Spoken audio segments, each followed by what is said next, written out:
At this time, I would like to call to order the February 7th, 2017 regular scheduled meeting of the Davie County Board of Education.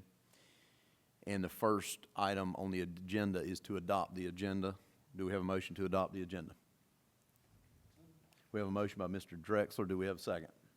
We have a second by Ms. Owens. All in favor? Motion carries 6-0. At this time, the next item on our agenda is to ask for a motion to go into closed session. I'll ask for a motion to go into closed session to preserve the attorney-client privilege pursuant to the North Carolina General Statutes listed on our agenda, to discuss personnel matters protected by state law, and to discuss student matters made confidential by general statutes and FERPA. Do we have a motion? We have a motion by Mr. Drexler. We have a second by Mr. Junker. All in favor? Motion carries 6-0. We're now in closed session. I'd like to reconvene the February 7th, 2017 regular scheduled meeting of the Davie County Board of Education. I'd like to welcome everybody here tonight. Good to see a good crowd. At this time, if you would please bow with me for the invocation. Heavenly Father, we come to you today asking for your guidance, wisdom, and support as we begin this meeting. Please help us to engage in meaningful discussion, allow us to grow closer as a group, nurture the bonds of community. Fill us with your grace as we make decisions that affect our great county, and continue to remind us that all that we do here today, all that we accomplish, is for the pursuit of truth, for the greater glory of you, and for the service of humanity. We ask these things in your name. Amen. At this time, I will ask Boy Scout Troop 1525 to come up and lead us in the pledge.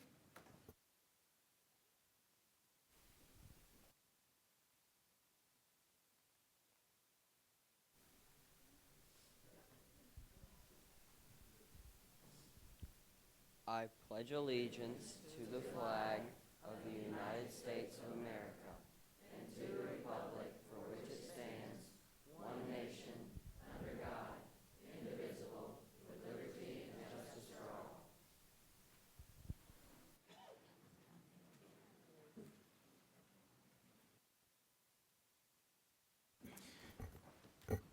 Thank you for coming and leading us, guys. At this time, we're moving on to approval of minutes from our regular scheduled meeting on January the 11th. Do we have a motion? We have a motion by Mr. Hales. Do we have a second? We have a second by Ms. Horn. All in favor? Motion carries 7-0. At this time, we're moving on to important dates, and I will point out a few dates here. First of all, I wanted to let everyone know that we have set our meeting schedule. We had our meeting schedule set through June, and we have set our meeting schedule now through the end of the year, and we have posted those scheduled dates on our website, I'm assuming. Okay, after tonight they'll be posted. Okay, I just want to let everyone know that. Also, we have on the 13th, we have a parent advisory council meeting with Coolamy Elementary, Moxville Elementary, and South Davie.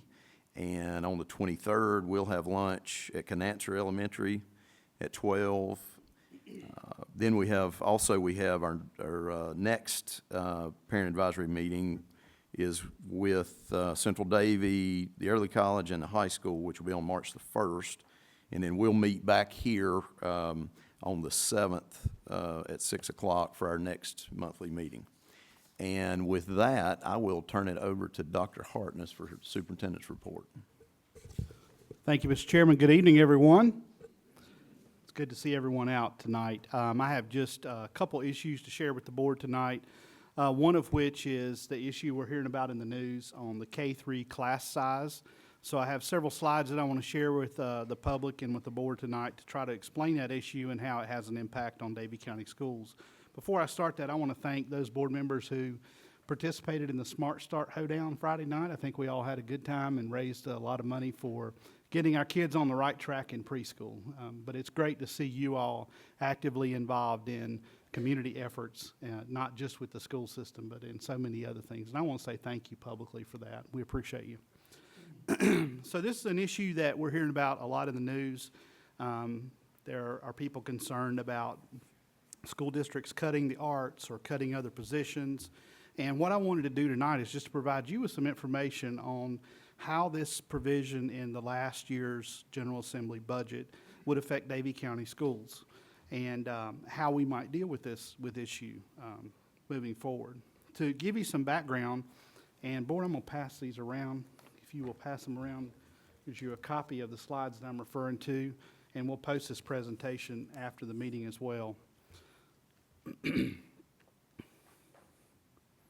The class size is mainly focused on kindergarten through third grade. And what I wanted to do is provide you some information on how we calculate class size, what the requirements are from the state, and how this provision might affect those requirements. So on the left side of your screen, you will see the class size averages based on the 10th day of enrollment this school year in each of our schools in kindergarten, first, second, and third grade. And then you'll see the LEA average at the bottom. On the right side is the guidance that we use from the Department of Public Instruction on how to manage class size within the district. So the way this works is the General Assembly passes a law, or they pass things in statute, and then school districts receive guidance from the Chief Financial Officer or the staff from the Department of Public Instruction on how to implement that in our schools. So this is the guidance that we received on the right. This is the funding ratio. So for every 18 students in kindergarten, we receive one teaching position. It's not a dollar allotment, it's a position allotment. And we can use that position in kindergarten for every 18 students. Now you might ask yourself, well, why is the class size average 19 in kindergarten? Because this position allotment is also used to fund specialty teachers such as art, music, PE, and other positions like that. So that is the funding ratio. A number of years ago, there was a separate allotment for specialty teachers like art, music, and PE, and the General Assembly at one time rolled those positions into this allotment. So all those have to be funded out of this one position allotment. It's PRC 001. The state understands that you have to have some flexibility because kids don't always come in bundles of 16, 17, or 18, so they allow us to have a maximum average for the school district. So DPI for many years has allowed us to have up to 21 students as an average in the school district for kindergarten through third grade, and up to 24 in any individual class in K-3. So if we have more than 24 students, we have to hire a teacher assistant or an additional teacher. There is no class size maximum in grades 4 through 12. The state did away with any type of maximum in those grades. So let's look. These are other positions that we have in our elementary schools. Some of these positions are funded with that position allotment. Some of these positions are funded with other state, federal, or local funds. But those are the types of specialty teachers that we have in our elementary schools that help us provide a very balanced education and a high-quality education in Davie County. So we have PE, we have arts teachers, one for every 2 schools. We have a music teacher, one for every 2 schools. We have English as a second language teacher. We have exceptional children's teachers, reading specialists, and AIG teachers. So here's the history on the position formula that the state uses. And this is scripted in general statute. So you'll see back 6 years of history on the teacher position formula. And it stayed the same primarily until 13-14. The formula changed, and the General Assembly funded kindergarten at 1 to 19, first through third grade at 1 to 18. So that means there were fewer teachers funded that year than in previous years. In 14-15, that ratio changed back in the formula to 18, 17, 17, 17. And then this past year, the General Assembly reduced class size funding for first grade to 1 to 16. Okay, so that's the history on the formula and how positions are allotted to schools. As I mentioned earlier, flexibility is essential, and I don't know how well you can see this on the screen, but the big orange circle there is the allotment policy manual. These are posted on the internet. This is what superintendents and chief financial officers and principals use to manage class size in school districts. And the allotment policy screenshot there is from 2011-12, and in this area you'll see what I had on this chart. The LEA class size maximum of 21, individual class size of 24. in K through 3. So that's the guidance that we've been giving and we've been following. If you look at the next slide or the next screenshot, this is from 14-15. So while there was a change there that 1 year, the guidance we've received from DPI has always been your LEA class maximum average is 21 and individual class maxes are 24. So this is the funding ratio, this is the maximum, and this is the maximal for any individual class size. So I mentioned to you that students don't arrive in groups of 16, 17, or 18. So how do you manage that at a school? Well, for example, if you had 54 kindergarten students, that would generate exactly 3.0 teaching positions. If you had 72 kindergarten students, that would generate 4 teaching positions. You would use up those positions on teachers to establish that 1:18 ratio, but you wouldn't have any other monies for specialty teachers. So let's look at, because students don't come in buckets of 54 or 72 or increments of 18 in kindergarten. If a school had 60 kindergarten students, the formula would generate 3.3 positions. If you had 3 teachers in that class, your class size would be 20. If you had 4 teachers, your class size would be 15, which would be much less than what the ratio of allotment or the maximum was. If 65 children arrived in kindergarten, and which is always a mystery each year, we don't know exactly how many students will arrive in kindergarten, that formula would generate 3.6 teaching positions. If you only had 3 teachers there, the class size would be 22. If you had 4, the class size would be 16. So you can see how one teaching position in a small school can really change the class size drastically. But when there are hard and fast rules on what the class size max can be, you have to make adjustments in your number of teaching positions each year to accommodate that.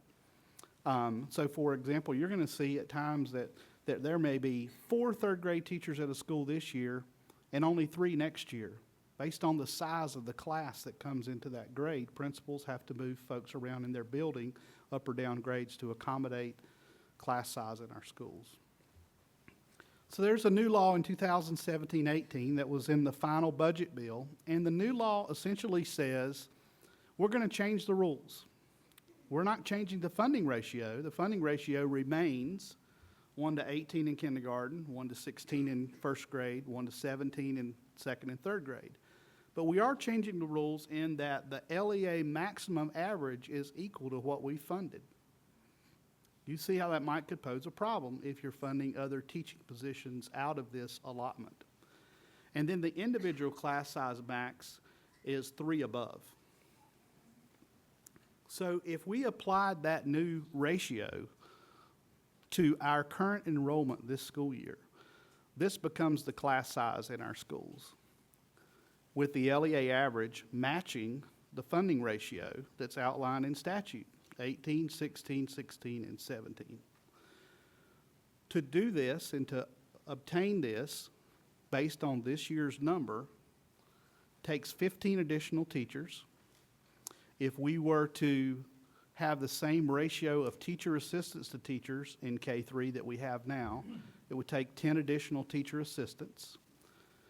We would need to reorganize our schools for those 15 new classrooms and equip those classrooms.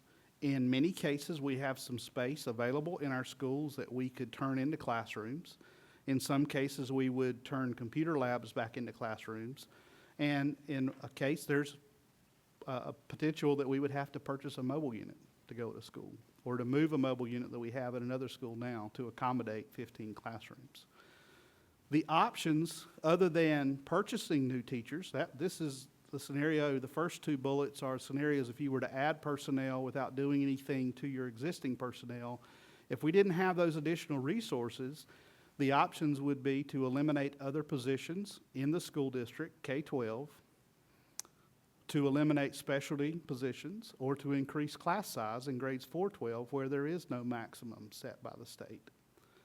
So that's the position that we're in. When did we know about this? I found out about it in September. And here's what we've done so far to address the issue. We contacted our legislators in September of 2016. I shared with the Board of Education the letter that I wrote outlining the impact in Davie County. The very same day that I emailed that to our state, I received a response from Representative Howard's office, from the Speaker of the House's office, and from the Governor's office from his advisor. And they had concerns about this. The majority of people in the House were not even aware that this provision was in the budget and how it might impact public schools. And I was promised that we're going to look into this. And there were a number of people on the House side that were looking into this issue and raising it with the Senate and talking about, how do we resolve this issue? Was this an unintended consequence? Were we trying to reduce class size? I mean, reducing class size, no one's opposed to, as long as we have the funds to maintain the types of positions that we have now. We're in favor of reducing class size. There are challenges, though, with facilities of adding classrooms, the availability of 15 additional teachers. We have a teacher shortage in North Carolina, and the cost of those positions. We received a response from Senator Brock's office in January. Senator Brock gave us a response, as I'm sure he has other people who have emailed him about this issue, and I shared his response with the board. And what we're hearing now is the House and Senate are very much aware that a decision needs to be made very soon about this as school districts begin planning for the budget for next year. So there are members of the House and the Senate who have reached out to superintendents to talk about this issue. They're doing some surveys right now to determine how school districts are using these positions, and we're providing feedback. So there are people on both sides, the House and Senate, who are working on this issue right now, and we anticipate that there will be some type of action on this within the next several weeks. We're not sure of the outcome. One thing that has been introduced is House Bill 13. The House introduced this bill during one of the special sessions in December that was convened for dealing with natural disasters. I guess I might call this a natural disaster, but they dealt with this in December. The House adopted House Bill 13, but the Senate was not interested in talking about it in December. That same bill has been introduced in January by the House, and I anticipate it will move through the House. And the bill essentially cuts the damage in half, in my opinion. It allows the LEA maximum average to be 3 above the funding allotment, and it gives us some flexibility that we would need to retain a lot of the positions. Even with the scenario that you see here, which is the result of House Bill 13, we would still need 7 additional K-3 classrooms and 5 TAs to maintain or to establish these types of ratios in our classrooms. And we just base this on the students that we have enrolled today. So I hope that helps explain the issue. I don't want folks to be alarmed. I want all of our art teachers that are here and music teachers and specialty teachers here to know that we value what you do every day. Your superintendent and this board understands the position that we're in, and we value the arts, and we value the music, and we value the physical activity that our students get. And therefore, staff has drafted a resolution based on the template that was provided by the School Boards Association for the Board of Education to consider. And that is attached to your agenda item of the superintendent's update. So at this point, Board, I would just ask if you might have any questions or concerns about this issue or more information that you would like from staff as you consider this resolution. Mr. Drexler. You pointed out in your slides that just Davie County would need 15 new teachers if this in fact happens. And there's a teacher shortage in North Carolina. So would every other school system, which multiplies and magnifies the problem with the shortage of teachers. They're going to come up with a change, we hope.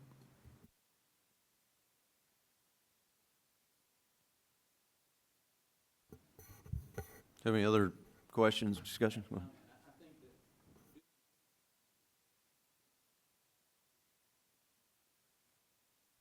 That we need, excuse me, I'm new at this. Anyway, I do believe that looking at all the agenda the items that Dr. Hartness has passed out, and everybody having read where we are in this situation, horrible predicament to be in, I think we've done about everything we can do now, and we've just got to wait and see what happens from our people out of Raleigh, the senators and the representatives. But hopefully this will pass, and hopefully we will get through with that without having to do any cuts whatsoever. So I feel good about the document we're going to sign tonight that you just mentioned, and hopefully what we're looking for will be forthcoming. That's all I've got. We have worked so hard as a school system to include the arts and every component that helps young people shine. It would be very sad, in my opinion, as an educator, a long-term educator, to lose that. That is not a fringe benefit. That is good, sound, basic education that allows young people to go forward and to learn, and it gives them that edge that when they go to college or they go to a tech school or they go to out in life, they have had the best education possible. And I believe in Davie County schools have done that, and it saddens me that we would have to lose any of our positions.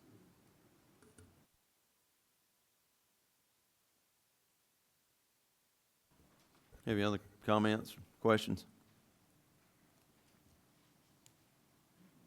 I appreciate you putting all this information together for us, Dr. Hartness. And we currently have a resolution on the table that was attached to our board agenda that everyone should have had an opportunity to look over. The resolution is titled Resolution on K-3 Class Size Ratios. And I would ask if we could get a motion to approve this resolution for us to sign and move forward. Okay, so we have a motion by Ms. Owens, and we have a second by Mr. Drexler. Do you have any other comments or questions? Not seeing none, I'll call for the vote. All in favor? Motion carries. So we'll sign this resolution and get it forwarded on. Go ahead, Dr. Hartness. Thank you, Board. I appreciate that. And if you have any questions about this issue, please don't hesitate to give me a call.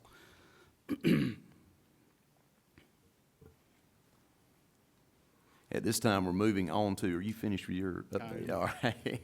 That'll conclude my update. How's that? At this time, we're Enough? moving on to the construction project update and an update on the new Davie High. And I think Dr. Hartness is standing in for Mr. Moorfield tonight. I am standing in for Mr. Moorfield tonight. Mr. Moorfield is a little under the weather, and he sent me some notes and some photographs to show you about the progress on the new Davie High School. If you haven't been by there lately, I encourage you to drive by. Things are really coming together extremely well.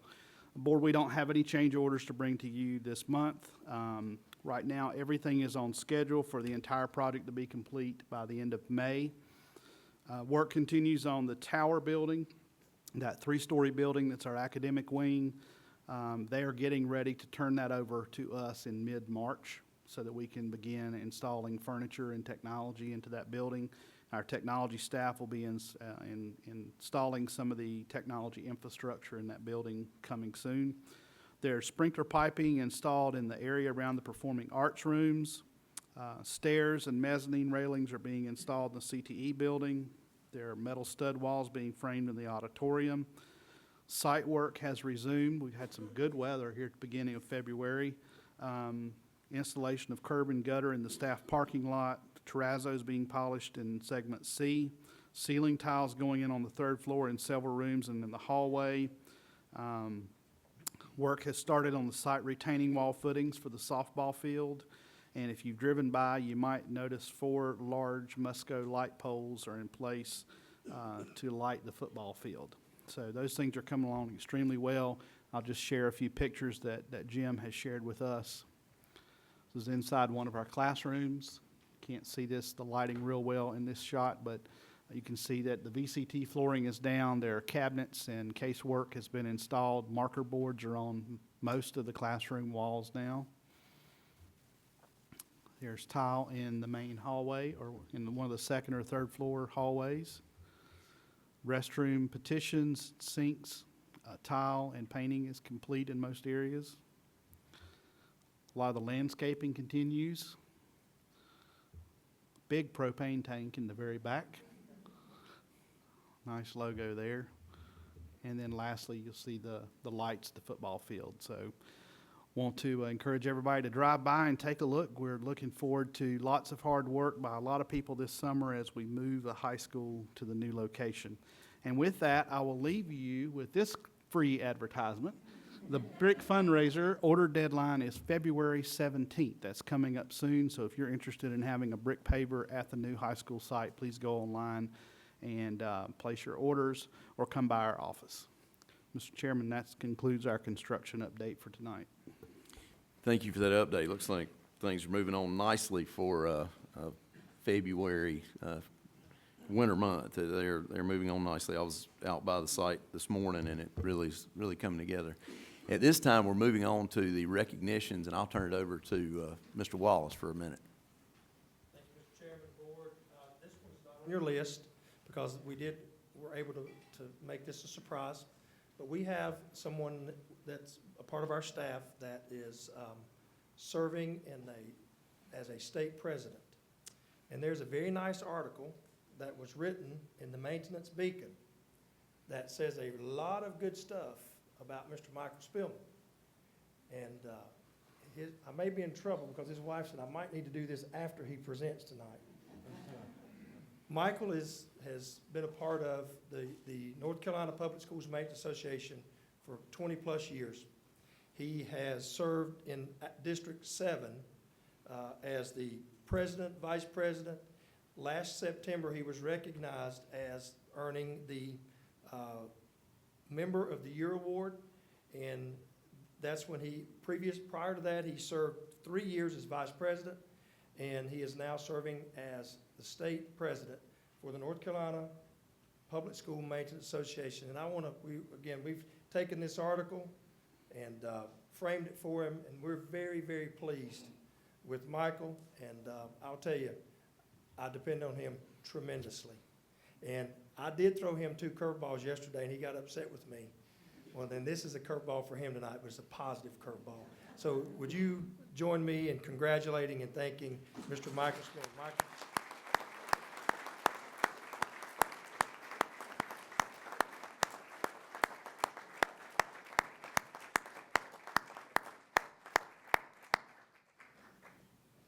Good work.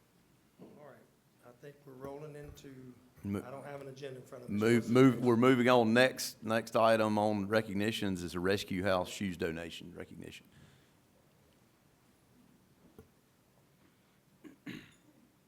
Hi, I'm Brittany Head. I'm assistant principal at William R. Davie Elementary School. In late November this past year, Julie Miller from Rescue House Church walked into my office and said that her church wanted to donate to our school a brand new pair of Under Armour tennis shoes for every one of our students. And after asking her to repeat herself a couple times and getting over the initial shock, we got straight to work. We had 24 hours to get the shoe size of all 400 students in pre-K, which you can imagine how hard that is to get their shoes on and off.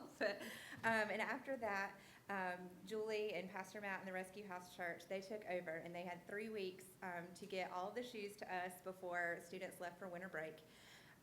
On December 14th, Julie and her pastor and several volunteers brought box after box of shoes into our gym. They set up stations for sizing students to make sure everybody had the right size before they went home. They had races with students because all the kids said that these new shoes were so much faster than their old shoes. The church also gave each staff member a handwritten, thoughtful note and a little gift for all the work that we do. And there's no way that we can thank Rescue House Church enough for what they did for our students that day. Students smile a lot more. They still wear their shoes every single day. They still say they're a lot faster and they can jump higher. So there's no way we can thank you enough, but we would like to try by recognizing you tonight. So Pastor Matt and Julie, if you'll come up.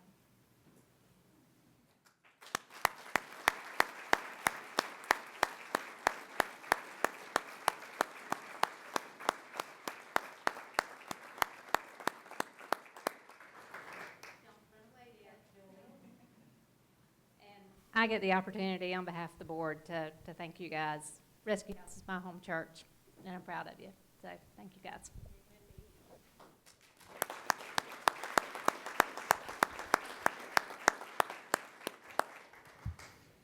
I would just like to say on behalf of the board, that's a wonderful ministry, and thank you so much for what you do for kids in Davie County. We appreciate it. At this time, we're moving on to our P-TECH Signature School recognition, and I'll turn it over to Ms. Haynes. Do I have Denise Absher in the house? Come on up, Denise. Greetings, Chairman Fuller, board members, Dr. Hartness, staff, and guests. As you all are aware, Davie County Schools is a member of the Piedmont Triad Education Consortium, which we typically call PTEC. And each year, a school is selected and honored for innovative practices and widespread academic achievement. And so it's my honor tonight to recognize Davie County Early College High School as our PTEC signature school for 2016-17. So I want to share with you some of the notes from our nomination. Davie County Early College High School prides itself on powerful teaching and learning, while targeting students who might be academically at risk due to financial need, ethnicity, or first-generation status. This next sentence is key. Last year, the early college improved college and career-ready proficiencies in math, English, and biology, exceeded growth, and achieved a 100% graduation rate.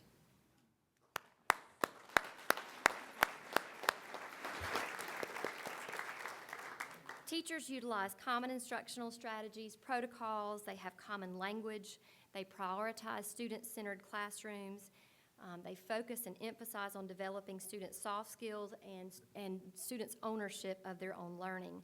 Personalized support is really the norm at the early college. In the last year, they have been ensuring rigor and high expectations for all students. That's been really a school-wide goal. This goal has included attention to what we call mastery-based learning, quality work, continual improvement, and students developing that growth mindset that we talk about as educators. They are providing quality feedback, which is critical in that process. Another important aspect of daily early college is the culture, as I know and love. What they call family time is provided for students to build supportive, mentoring relationships across grade levels, and town hall meetings that allow students to bring their concerns, to share their knowledge with one another, as well as fostering unity and pride. Again, that's something very special to the early college. Most recently, they've made significant improvement in the culture of what they call Learning Lab to provide a more supportive setting that's conducive to studying and learning. Again, critical for those students who are taking all honors and college courses.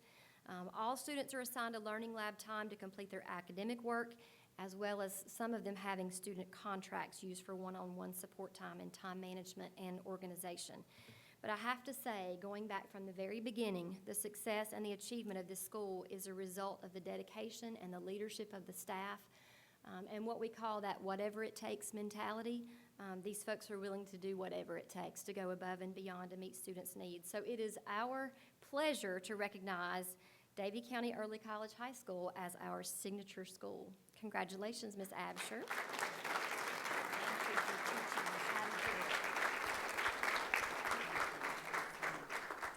It is an honor and a privilege again to stand before you beside early college, because I know what these children look like when they walk in. I remember watching the freshmen, they're afraid to talk, they're afraid to expand, but because of that family atmosphere, that support that they give, the Board of Education is so proud that when we see these as seniors, they're articulate seniors, they can share their ideas, they can share their views, and the sky is the limit for them. Thank you, and thank PTEC for recognizing your school. Congratulations.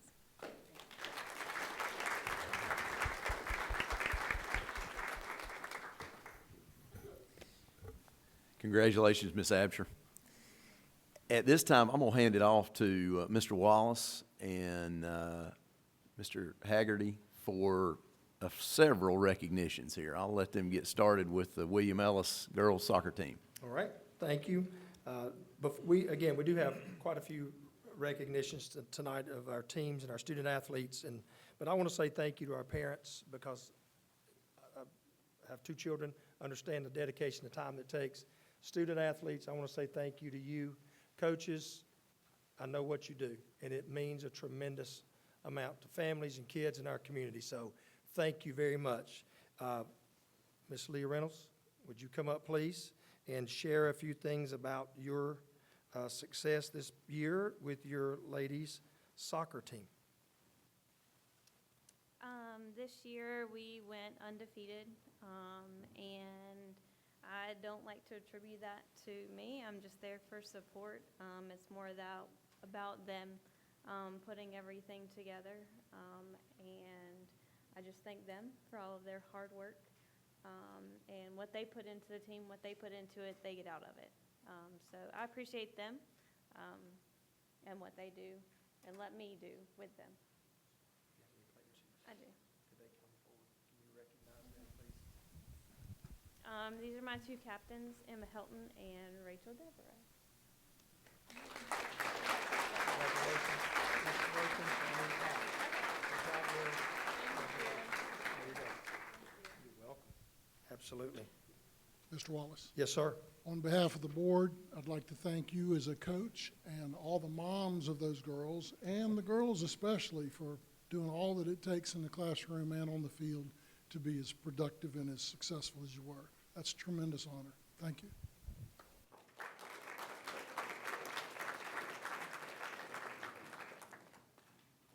South Davy. Coach Long, if you would, and just go ahead, if your players are here, ask them to come on up with you. Coach Perry Long, South Davy Middle School.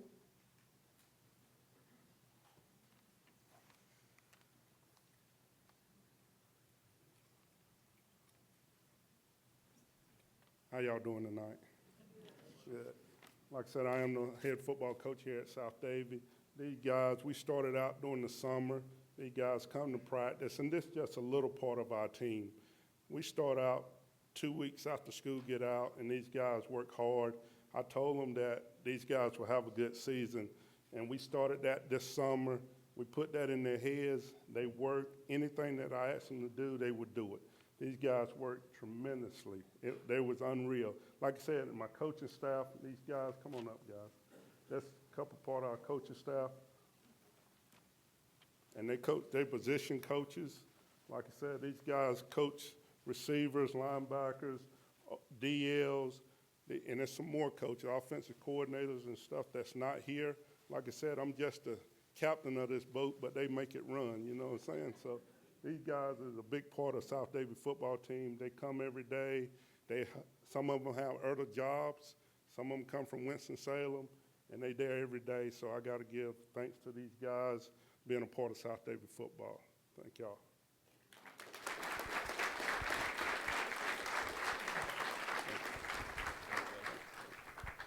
I'd like to say on behalf of the board and also on behalf of South Davy graduates everywhere, congratulations to you guys as players, and I want to just reiterate the coaches, for anybody that's played sports, the dedication that you guys have. You make a difference, and it's not on the football field or baseball field or anything else. It's the character. So thank you. Congratulations. Thank you, guys.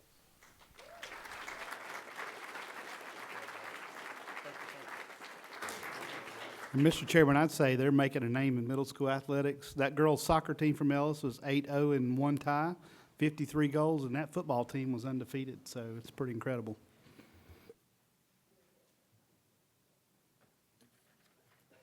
All right, at this time, we will recognize our high school football team. Some of those young men are with us and coaches.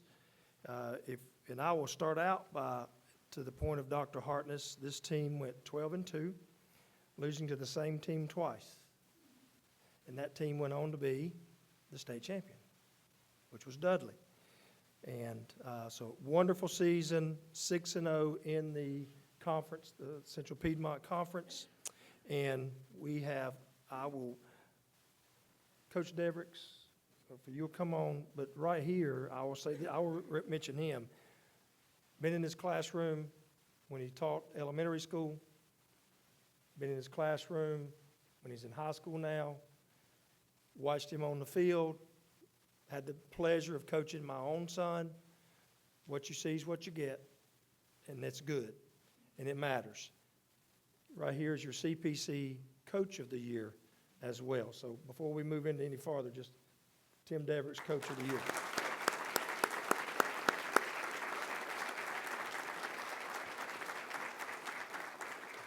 And we had some other young men that were recognized. I'm going to let Coach Devericks share some of those honors with you.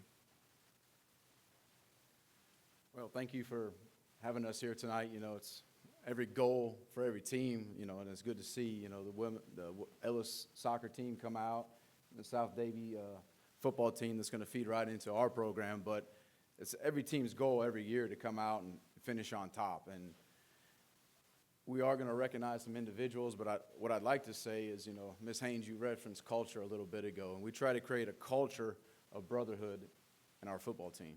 And that's really the driving force in our program, is the brotherhood that these guys create, not only, you know, on the field, off the field. Whenever they travel in packs, they're like wolves. You know, you don't see one at a time. There's like 4 or 5. They're going to this restaurant. They're going to that restaurant. They're going to this house. And that's really what breeds success, is they depend upon each other and they work so hard for each other, and which allowed us to be really successful this year on and off the field. And I'd like to thank my coaches for helping us in that process. You know, Coach Long mentions just the captain of the ship. You got to have good people on your ship with you, and they delegate a lot of responsibility to those guys, and they carry that ship. And so that award is not just for me, but it's for the entire staff. Moving right along, we had 3 individuals that were able to achieve some great success on the field. They're also great students off the field and in the community. These are voted on and recognized by other coaches around the conference. It's, you know, everyone would want their player to be recognized from their team, but these coaches around the conference recognize their superior efforts on the field. So we're going to start off with the punter of the year in the Central Piedmont Conference, Jared Griggs.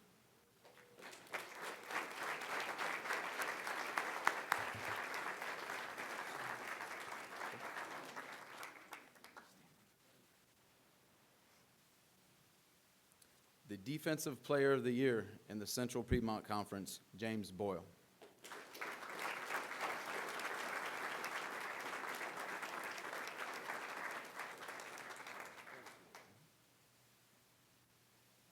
And the Offensive Player of the Year in the Central Piedmont Conference, Chris Reynolds.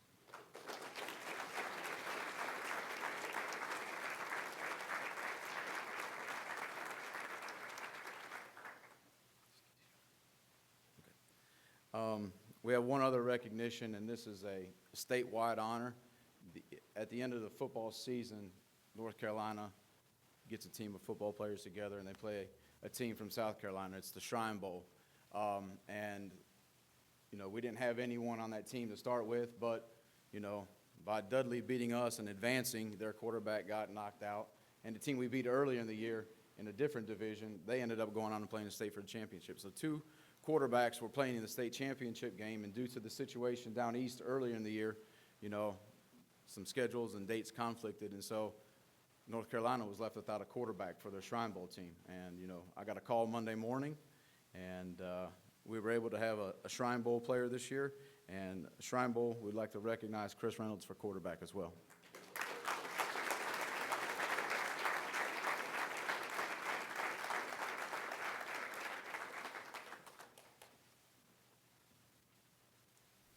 Coach, I see Coach Bumgarner. Would you stand up, please? Mr. Coach Welch, please.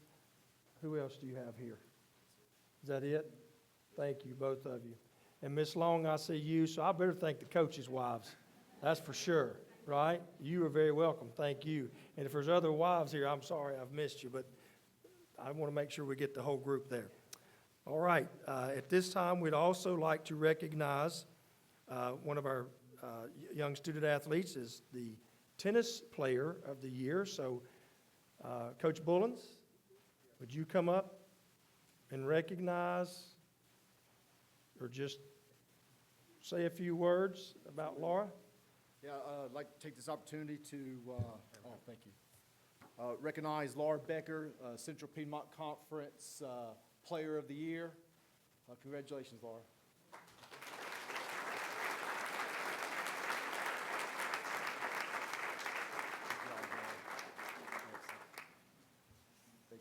Absolutely. Good job.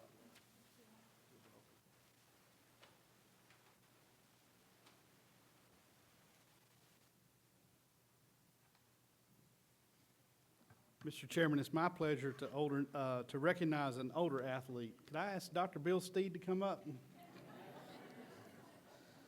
We all understand the importance of athletics and the arts and all the things that we do to engage students beyond the academics. And we are so pleased to recognize a former superintendent of Davie County Schools, Dr. Bill Steed, for being inducted into the North Carolina High School Athletic Association's Hall of Fame. Just a few weeks ago, I'm on the board of directors for the High School Athletic Association, and we had our Hall of Famers come in after our December meeting. And they are doing a lot of special things for Hall of Fame folks. But Bill, we are so proud of you. And I want to read just a couple things that outline his career and say a few other things as well.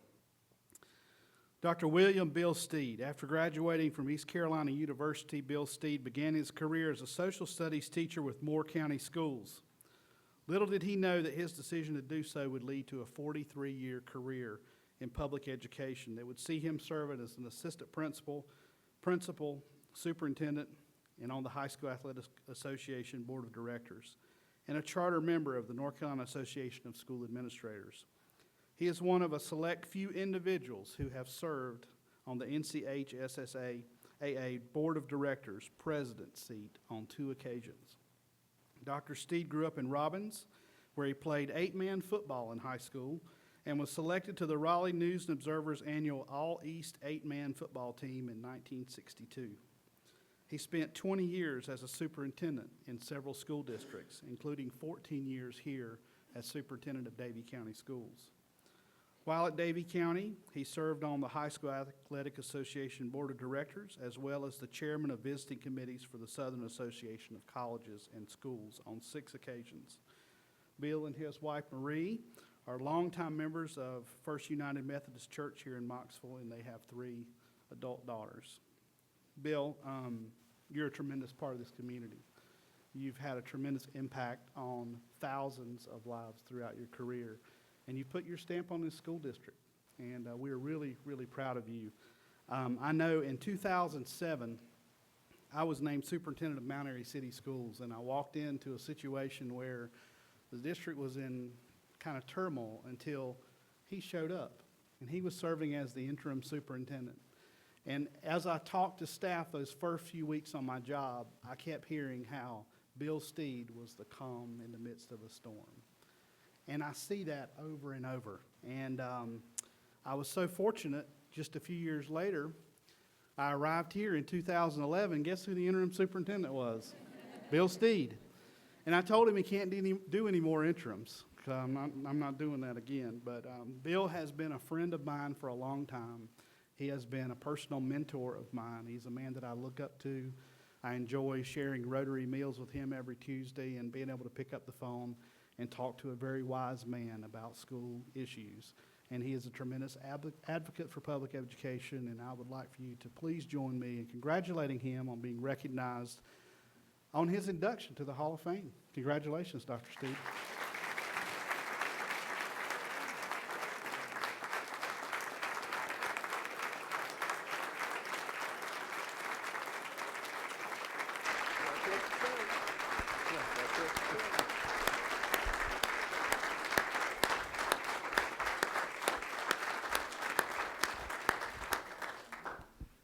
Dr. Steed, it's really a personal privilege to get to say this.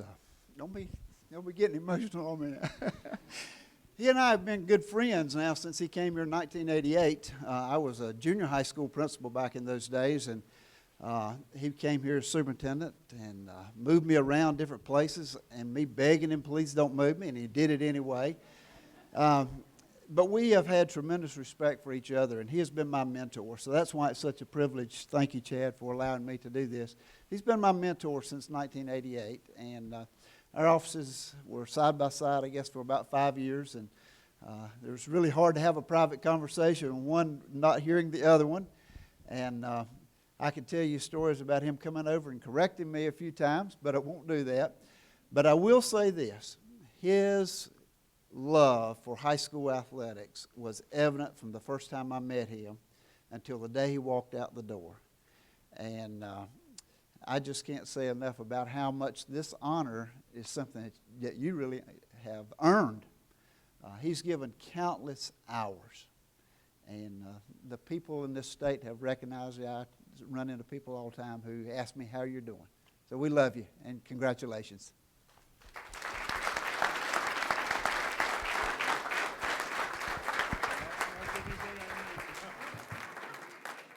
Not getting anything out of him tonight, he says. Mr. Chairman, this is not on your agenda, but I have one more award that I would like to present, and this is to all the staff in Davie County Schools. I was surprised a couple weeks ago when I went to the Chamber of Commerce annual awards event.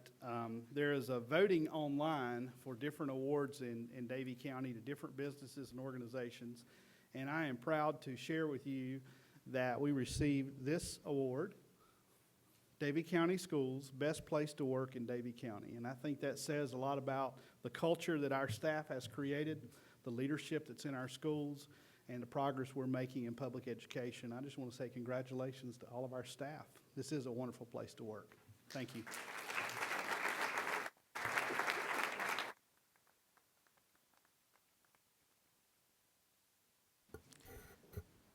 I would just like to say congratulations to all the student athletes. It takes a lot of dedication and hard work to achieve those goals, and and also to maintain your good level of education as well. And we're proud of you. I'd also like to say thank you to Bill Steed for all of his wisdom and leadership in Davie County Schools and in Davie County in general. We appreciate it.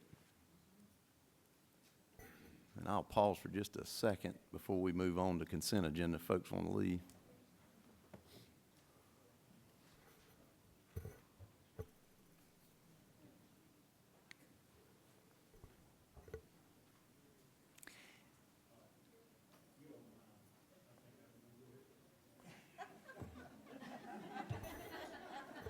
Take off.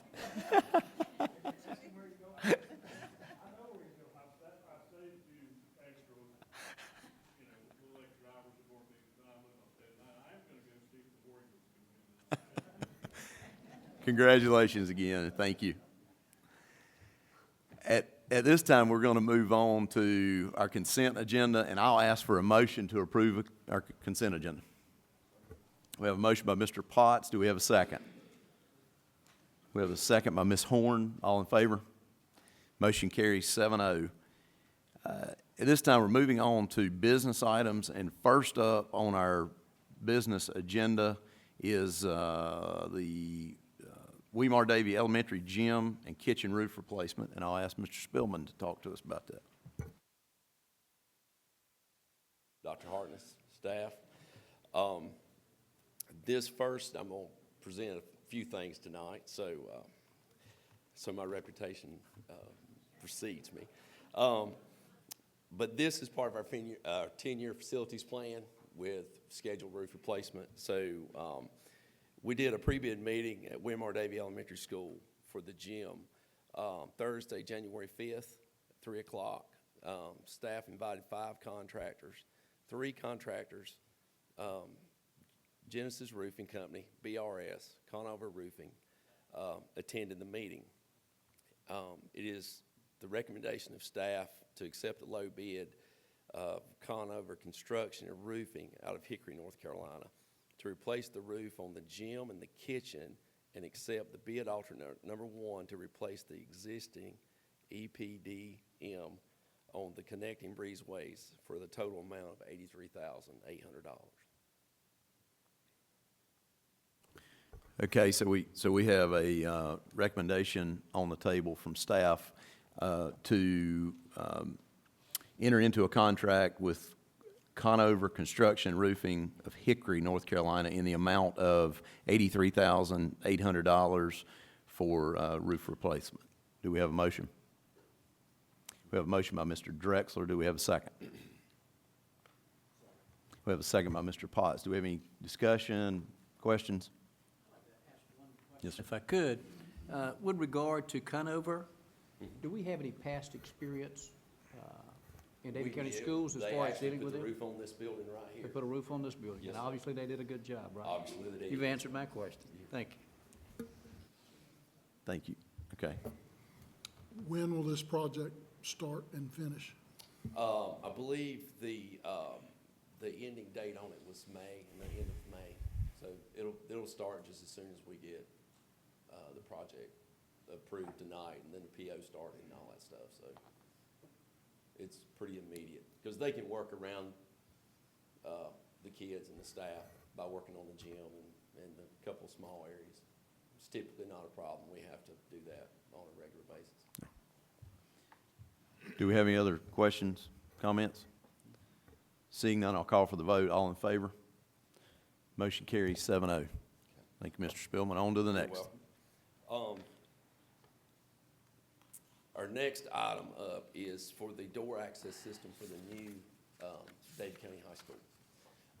2013, we accepted proposals from 3 vendors for the door access control system for the district. You know, so we installed it at Shady Grove Elementary School and in Coolamy Elementary School. The 3 vendors were Commercial Sound, 7 Oaks Doors and Hardware, and Johnson Controls. In 2013, we selected a mono system based on performance and cost. And a mono system was installed at Moxville Elementary the next budget year after Shady Grove and Coolamy. And staff plans to install another system at South Davie Middle School this summer.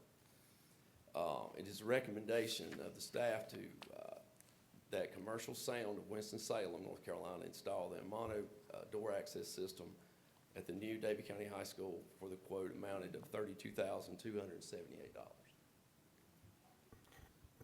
So we have a recommendation on the table to contract with Commercial Sound of Winston-Salem, North Carolina, in the amount of $32,278 for the door access control system at the new high school. Do we have a motion? We have a motion by Mr. Hales. Do we have a second? We have a second by Mr. Drexler. Do we have any comments, questions? How does this system work? Yes, sir. Well, basically, we have proximity cards. You have readers on each. We schedule, we pick and choose the main entrance ways of what we would use. You can always get out of any door, but we choose the ones that can enter. And we run a schedule on each one of our elementary schools to where they're unlocked for 30 minutes in the mornings. And then everything locks back but the main entrance door. And then as the teachers leave and they go from building to building, the reason we chose the facilities that we chose because they're open facilities where they have to go from building to building. That way they can remain locked during the day. So you don't have stragglers can come in the back door. And with this, we took all the cylinders out of the outside doors except for those doors. So none of the staff could just go in any door. They have to go in the main doors. So with that proximity card, we can track what doors are opened and by who and at what time. Even if they're denied access, we can tell that they tried to swipe that card. So what that does to us, if a staff member leaves or we give them limited control, they just can't come in on Sunday afternoon, which we have that option. So, and that's basically the way that works. And we have them all globally ran off of a server at the central office to where we can go in and see every school from our office. So it doesn't affect a parent who's coming, let's say, to check out a child, doesn't have to? No, that front door is open. They go to the office for that. But that keeps them from going in the back of the gym to pick up their child without signing in at the office. Any other questions? Seeing none, I'll call for the vote. All in favor? Motion carries 7-0. At this time, moving on, Mr. Spillman, to the furniture for the new Davie High School. Yes, the first portion of the furniture I would like to present for the main office furniture and the guidance. Davie County staff's made a site visit to High Point Furniture factory showroom, and after looking at many of their product lines, our staff feels that the HyperWorks line best fit our needs. You can build their product for any size office and most any need. And this is a line that is purchased on state contract also. And we met with 4 vendors that specialized in school office furniture. The vendors were Brame Specialty Company, Education Environments, formerly Dixie Equipment, Learning Environments, and Galleries. Sorry about that. Vendors were informed to price the HyperWork line. Bids were received from all 4 vendors and were opened November 30th, 2016 at 2 p.m. Contemporary Galleries submitted a bid but was not a HyperWork line. And so you see attached bid tabulations. So staff recommends to purchase the main and guidance office furniture from the new Davie High School from Brame Specialty Company of Durham, North Carolina, in the amount of $70,685.24.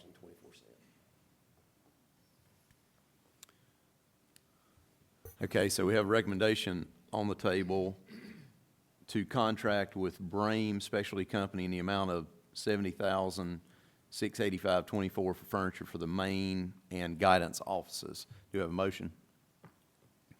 We have a motion by Ms. Owens. I'm losing my mind here for a minute. And we have a second by by Mr. Potts. Do we have any comments or questions? Is any of the current office furniture available or would be available to use in the new site? Yes, it would be. Some of it would be, yes, absolutely. Any other questions? Seeing none, I'll call for the vote. All in favor? Motion carries 7-0. Okay, our next order, I would like to show some, it would be our regular classroom furniture and our cafeteria seating. I was asked to gather some photos of what we are purchasing through these contracts right here. This will be the teacher chair that will go along with the new teaching stations. And they are adjustable from 22 inches, from 18 inches to 24 inches to accommodate whatever height they would like to teach from. This is the staff chair, this will be a student chair that will be in all of our science labs. And that's just a typical student chair there. This furniture will be in our math classrooms to where you can put them together in whatever configuration you would like to put them in, but each one of them would just have an individual. So, because they like to work in groups or separate out for testing.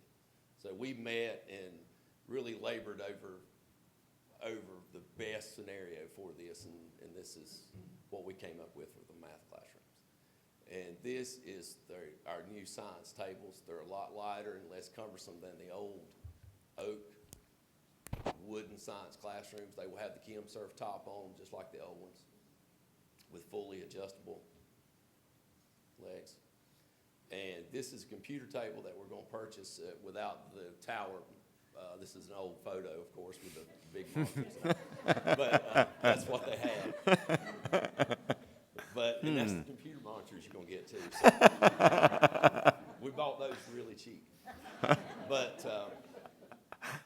this line is made from Achievia that's based here in Moxville. And we're going to purchase those, our bookshelves, and our teaching stations. They worked with us on our teaching stations, and they've custom built, or they're going to custom build 103 teaching stations for us. And they've been very, very good to work with us. They've made us a couple of demo models, and we've shot holes in it, and we've had to add bracing and different things, but it's turned out to be a pretty good product, I believe. And there's some of the bookshelves. That's going to be the teacher's desk. We're going to put one of those in each classroom. Beautiful file cabinet. We're going to purchase 100 band chairs. So they are different. They're ergonomic. They're more straight up than a regular chair. So we're going to purchase 100 of those. And we got a few of those for the drafting to complete their set down there. And then those are for some of our EC classrooms. And so we'll go through the cafeteria bids now if you'd like. I mean, which I've talked about that right much, but staff met with teachers to gather information and input on classroom furniture that would provide the best learning environment for the students, staff, and the new high school. An inventory of all current desks and shelving throughout the existing facility was performed. Over 1,500 one-piece chair desk combos and 44 bookshelves and 76 filing cabinets and two-door metal cabinets and several computer desks will be moved to the new high school site. Staff met with vendors to evaluate and view available products for purchase and installation. Staff looked at teaching desks, teaching stations, file cabinets, bookshelves, and also tables and chairs to be purchased, installed in 12 math classrooms and 12 science classrooms. Staff evaluated several different style teaching stations and compiled an evaluation of the pros and cons. And this is where we was talking about Achievia. We contacted Achievia, owned by Funder of America here in Moxville. And they designed and set up demo models for several classrooms of the furniture for the staff to try. After working with a demo model, staff selected a 24 by 48 inch desktop with adjustable legs from 28 to 42 inches tall. Staff emailed bid documents to Brame Specialty Company, Learning Environments, Educational Environments, and Perfection Equipment on December 22nd, 2016. Vendors made site visits to the existing campus to look at furniture to be moved to the new high school. Bids were received on January 26, 2017. Perfection did not submit a bid. It is recommended to staff to accept the bid of $396,835.40 from Educational Environments to move the existing furniture and purchase the new classroom furniture for the new high school.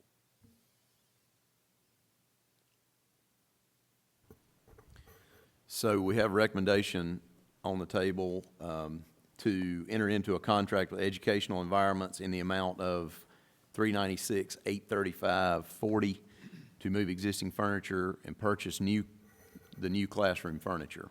Do we have a motion? We have a motion by Mr. Potts. Do we have a second? We have a second by Ms. Horn. Do we have any questions, comments? Mr. Chairman, I'd like to make a comment. I want to thank Michael publicly and any of the staff members that are here. He was correct when he said we labored through this, because this is a lot of furniture. And the goal was to make sure we maintain flexibility. And we don't have time to go through every piece there, but what I want you to understand is there's a lot of flexibility with this furniture. We were using 1,500 desks that we currently have in our school, because you refurbish or replenish, not refurbish. We replace furniture every year anyway, so we've got some really good furniture. But I want to thank Michael because he's made numerous trips back and forth. And again, I want to make sure you heard that we were able to use a local vendor right here or that produced some of those items for us. And the teacher working station, you take it down, teachers made changes, and again, the vendor, local company worked with us to help develop those as well. So I want to again say thank you to Michael and the staff, because there's a lot of work that's gone into these decisions here. And that decision's been about children. Thank you, Mr. Wallace. Do we have any other comments, questions? Seeing none, I'll call for the vote. All in favor? Motion carries 7-0. The next item, I think it's the last one, it's the cafeteria furniture. We decided to go with the role, well, I'll tell you, I'm going to read this first before we go through some pictures. Staff met with 3 vendors specialized in the cafeteria seating and design. Staff asked Brame Specialty Companies, Learning Environments, Educational Environments, to design and price cafeteria seating for 600 students. All designs were based on roll and store tables with individual chairs and some booth-style seating. The vendors submitted their designs, pricing on January 26, along with the cafeteria bid. The designs only no pricing information were sent and selected by a committee, a selection committee, and they voted unanimously for the design of educational environments. And actually it was the cheapest also, so that worked out pretty good too. So, and it's recommended staff to purchase cafeteria seating for the new Davie County High School from Education Environments for the amount of $70,881.80. And so that'll be the booth style. That's not the colors, but we'll pick out colors. And then we'll have some roll and store tables.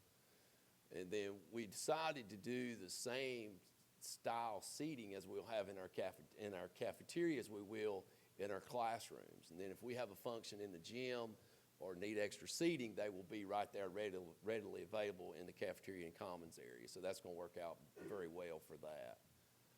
We got some bistro type and some rounds. And then there's a bar all the way across the length of the gym at bar height. So those chairs will be used there, plus on the bistro height tables. And that's all the photos I have. So we have a recommendation on the table to contract with Education Environments in the amount of $70,881.80 for the cafeteria seating and cafeteria furniture. Do we have a motion? We have a motion by Mr. Hales. Do we have a second? We have a second by Ms. Owens. Do we have any discussion, comments, questions? Got one, I think I've read it, but I'm not quite sure, though, so I want to ask the question. This cafeteria is going to be seating to accommodate 600? Yes. Was that the number? Mm-hmm. Okay, so we're going to have what, about 3 lunchtimes then, right? Yes. 3 from 6 to 18? Yeah, okay. Have any other questions? Seeing none, I'll call for the vote. All in favor? Motion carries 7-0. Thank you. And we again appreciate all your hard work. You're very welcome, and I appreciate the recognition tonight. That was a surprise. So. At this time, we're moving on to public address to the board, and I'll turn it over to Ms. Wilson. Board members, as much as the audience would like you to be their Valentine, they have nothing to say to you at this point, so we will have to wait till next month. Thank you for that. At this time, we're moving on to committee and staff reports, and the first staff report will be some board policies, and Dr. Hartness will talk to us about that. Thank you, Mr. Chairman. You have a couple policies there related to child nutrition and Title I parent participation. I'd like for you to consider reviewing these this next month. These policies are here for information, and if you have any questions, please forward those to my office or Ms. Knuckles or Mr. Selecki, and we'll ask you to consider approving those at your next regular meeting. Thank you, Dr. Hartness. So we need to review those, and if we have any questions, let Dr. Hartness know. Moving on now to our second committee and staff report, which is calendar at the 2017-18 calendar for the early college, and I'll turn that over to Mr. Wallace for a moment. Thank you, Mr. Chairman. Board, you will see the proposed calendar for the 17-18 for the Davie County Early College, and that was put together by the entire staff there, which you understand why, but we will let you review that, and we'll present that for approval in March.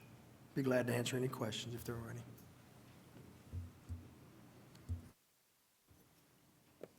Thank you, Mr. Wallace.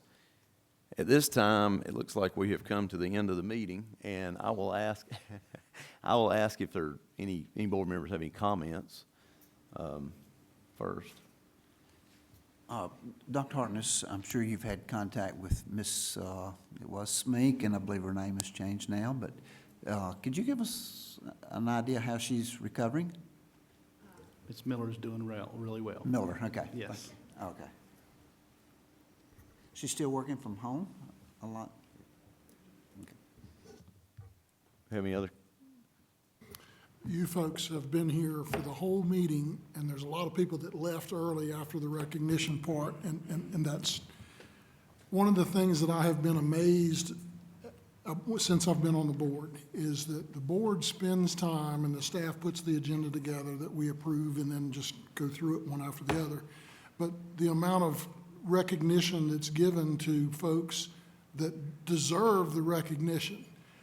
In this school system, everybody that's in here left, and anybody that's watching this down the road in a telecast, is that what they call it?